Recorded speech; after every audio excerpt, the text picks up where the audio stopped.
In the shadows of the attic, a glint of gold catches her eye, a forgotten treasure waiting to be discovered. Curiosity awakens as Maya's fingers trace the weathered pages, uncovering secrets long forgotten by time. A single tear unravels the tranquility, setting in motion a chain of events she never could have imagined. Desperation claws at her as the torn edges refuse to align, a looming sense of helplessness creeping in. Determination fuels her steps as she seeks the wise old librarian, the keeper of ancient wisdom and knowledge.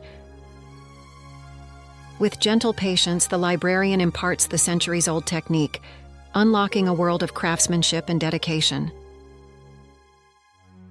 Amidst the flickering shadows, a flicker of pride dances in her eyes as she realizes the power of perseverance and collaboration. Through the repaired page, a new chapter unfolds, challenging her perceptions and beckoning her towards uncharted adventures. With each stroke of her pencil, Maya immortalizes the lesson learned, her heart brimming with growth, resilience, and the boundless magic of her world.